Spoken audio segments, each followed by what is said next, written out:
బంగారం, బ్యాంకులు, ఇతర ప్రైవేటు సంస్థల్లో ఉన్న విడిపించి కొనబడును. కొమ్మూరి గోల్డ్, ఆంధ్ర మరియు తెలంగాణ. అందరికీ నమస్కారం. ప్రస్తుత కాలంలో చాలామంది స్ట్రెస్తో, టెన్షన్తో, డిప్రెషన్తో, యాంగ్జైటీతో చాలామంది బాధపడుతూ ఉన్నారు. వృత్తిపరమైనటువంటిది కావచ్చు, కుటుంబపరమైనటువంటిది కావచ్చు, సోషల్గా జరిగిన సందర్భం కావచ్చు. మనస్సుకి నచ్చలేంది ఏది జరిగినా అది ఒత్తిడే. మైండ్ పైన తీవ్రమైన ప్రభావాన్ని కలుగజేస్తూ ఉంటుంది. అయితే ఈ మైండ్ ఏంటంటే నేను అనుకున్నదే జరగాల అని అంటూ ఉంటుంది. ఇది జరిగిన దానికి ఎలా అంగీకరించాలా అన్న శిక్షణ ఇవ్వలేదు కాబట్టి ప్రతీదీ ప్రభావం కలుగజేస్తుంది. మీరు అనుకున్నది జరగకపోతే ప్రతీదీ ఒత్తిడే, బాధే. ఒత్తిడి ఎక్కువైనా, పనులు ఒత్తిడి ఎక్కువైనా స్ట్రెస్.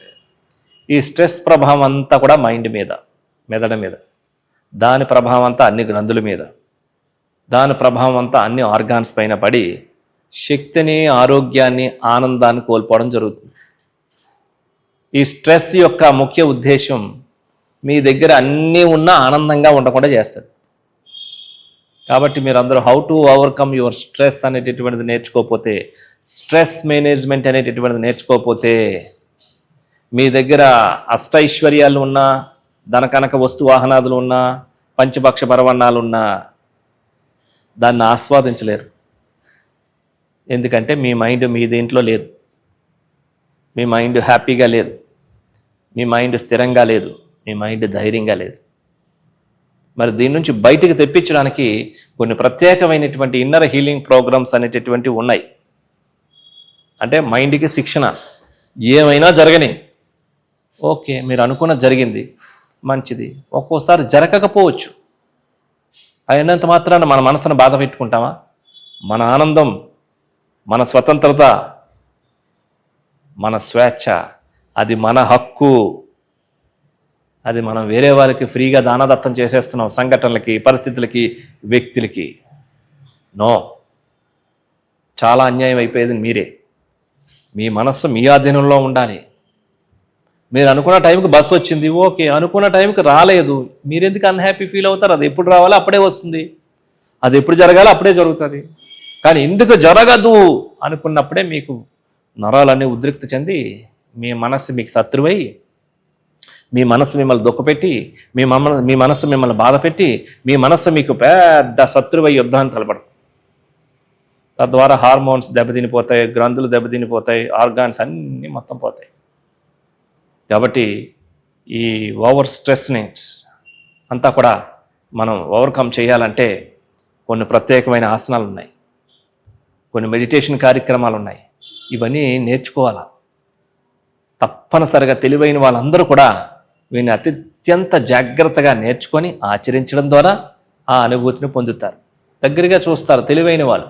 ఇంటెలిజెంట్ పీపుల్ ఎప్పుడు కూడా అత్యంత ముఖ్యమైనవి ఎప్పుడు కూడా శ్రద్ధగా చేస్తారు. అందులో భాగంగా ఇప్పుడు మనం చేయబోతున్నాం శశాంకాసనము, నాడీ శుద్ధి, సేతుబంధాసనం. వారం నుంచి 10 రోజులు చేసి చూడండి. మీ స్ట్రెస్ నుంచి మొత్తం బయట తీసుకొచ్చి పడేస్తాయి, మీ నుంచి వేరు చేసి పారేస్తాయి ఆ స్ట్రెస్ని. అంత పవర్ఫుల్ అయినటువంటి ఆసనాస్. వాటిని ఇప్పుడు ఏం చేయాలి, ఎలా చేయాలన్నది మనం చేసి చూద్దాం. శశాంకాసనం, నాడీ శుద్ధి ప్రాణాయామ, సేతుబంధాసనం. ముందుగా వజ్రాసన భంగిమకి రావాలి. దండాసనం నుంచి కాలు 2 ఫోల్డ్ చేసి వజ్రాసన భంగిమకి రావాలి. వజ్రాసనం మీద కూర్చున్న తర్వాత 2 చేతులు వెనక బ్యాక్ ఫోల్డ్ చేయాలి. లెఫ్ట్ హ్యాండ్తో రైట్ లెగ్ యొక్క మణికట్టును పట్టుకోవాలి. ఈ స్థితిలో పూర్తిగా శ్వాసను తీసుకోవాలి. ఇప్పుడు శ్వాసను విడిచిపెడుతూ ముందుకు వంగాలి. ఆసన స్థితిలో కొద్ది సమయం అదే విధంగా ఉండాలి. 10 సెకండ్లు ప్రారంభంలో ఉండి, తర్వాత ఒక 20, తర్వాత ఒక 30 సెకండ్స్ దాకా కూడా ఉండవచ్చు. ఇప్పుడు యథాస్థానానికి రావాలి. ఇప్పుడు నాడీ శుద్ధి ప్రాణాయామం. అదే వజ్రాసనంలో కూర్చొని లెఫ్ట్ హ్యాండ్ రిలాక్స్గా ఉంచుకొని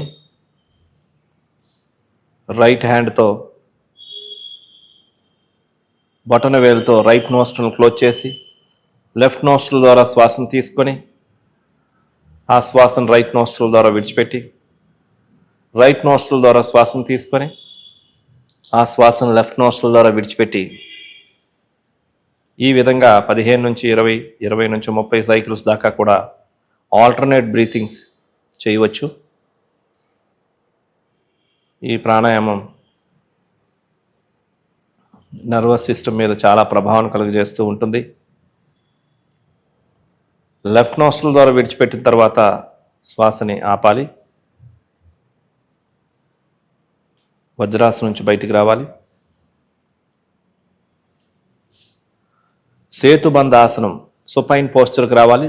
శవాసనానికి కాళ్ళు 2 ఫోల్డ్ చేసి 2 చేతులతో పాదాల దగ్గర పట్టుకోవాలి. పాదాలను ఒక 1/2 ఫీట్ డిస్టెన్స్ సైడ్గా ఉంచుకోవాలి. ఇప్పుడు బాడీని రేజ్ చేస్తూ వెన్నెముకను పూర్తిగా పైకి లేపాలి. ఛాతీని గడ్డానికి తాకించే విధంగా ఉంటుంది. ఈ స్థితిలో ప్రారంభంలో ఒక 10 సెకండ్స్, తర్వాత ఒక 20 సెకండ్స్, దాని తర్వాత ఒక 30 సెకండ్స్ దాకా కూడా ఆ పైన కూడా ఉండవచ్చు. ఇది వెన్నెముక బలాన్ని చేకూర్చడంలో మరి స్ట్రెస్ తగ్గించడంలో చాలా బాగా ఉపయోగపడుతుంది. ఇప్పుడు శరీరాన్ని కిందకి తీసుకుని రావాలి. వెన్నెముకని కిందకి దించి 2 కాళ్ళని స్ట్రైట్గా చేసుకోవాలి. శవాసన భంగిమలో విశ్రాంతిగా ఉండాలి. చూసారు కదండి, శశాంకాసనం. ఇది స్ట్రెస్ లెవెల్ తొలగించడానికి చాలా అద్భుతంగా ఉపయోగపడుతుంది. స్ట్రెస్ బాగా ఉన్న వాళ్ళు ఒక 5 సార్లు చేయండి. ఇంకా డిప్రెషన్కి గురైతే పొద్దున్న సాయంత్రం కూడా చేయండి. అలాగే నాడీ శుద్ధి ప్రాణాయామం 5 నుంచి 10 నిమిషాలు పొద్దున్న సాయంత్రం కూడా చేయండి. ఇది పారాసింపథెటిక్ నర్వస్ సిస్టమ్ని యాక్టివేట్ చేయడంలో చాలా బాగా ఉపయోగపడుతుంది. ఆ పారాసింపథెటిక్ నర్వస్ సిస్టమ్ అనేది స్ట్రెస్ లెవెల్ను ఓవర్కమ్ చేయడానికి, భయాందోళన నుంచి మళ్ళీ నార్మల్ స్థితి తీసుకురావడానికి ఈ ప్రాణాయామం అద్భుతంగా పనిచేస్తుంది. అదేవిధంగా సేతుబంధాసనం. ఈ సేతుబంధాసనం కూడా చాలా బాగా పనిచేస్తుంది స్ట్రెస్ లెవెల్స్ తొలగించడానికి. వితిన్ 1 వీక్లో మీరు ఆ స్ట్రెస్ లెవెల్ నుంచి బయటకు వచ్చేస్తారు. కానీ వీటితో పాటుగా ఇంకా కొన్ని ఉంటాయి. ప్రాణముద్ర, ఇంకా మెడిటేషన్ కార్యక్రమాలు. అది తొలగిపోగానే సరికాదు, దాన్ని ఓవర్కమ్ చేసి స్టెబిలైజ్ చేయగలగాలి మైండ్ని. లైఫ్ అన్న తర్వాత ఎన్నో జరుగుతూ ఉంటాయి.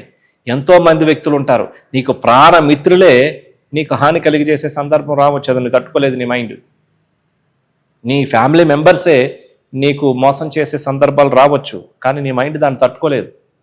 కాబట్టి మైండ్ ఎటువంటి పరిస్థితుల్లో అయినా సరే తట్టుకోవాలి, నెట్టుకోవాలి, స్థిరంగా ఉండాలి, ధైర్యంగా ఉండాలి, శక్తివంతంగా ఉండాలంటే ఆ మైండ్కి మనం శిక్షణ ఇవ్వాలి. అప్పుడే మనస్సు బలంగా, ధైర్యంగా, స్థిరంగా ఉంటుంది. అట్లాంటి శిక్షణ ఇచ్చేటటువంటిదే అందరికీ ఆరోగ్యం ఆధ్వర్యంలో ఇన్నర్ హీలింగ్ ప్రోగ్రామ్స్ ఆన్లైన్ ద్వారా, ఆఫ్లైన్ ద్వారా ఇవన్నీ కూడా నిర్వహించడం జరుగుతూ ఉంటుంది. అప్పుడు జీవితాన్ని సమర్థవంతంగా జీవించగలుగుతారు.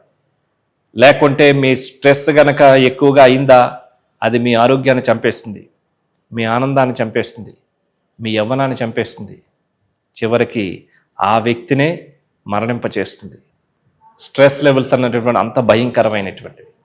కాబట్టి ఈ యోగ విద్యను అందరూ ఉపయోగించుకొని అందరూ ఆరోగ్యంగా ఉండాలని కోరుకుంటున్నాం. నమస్కారం.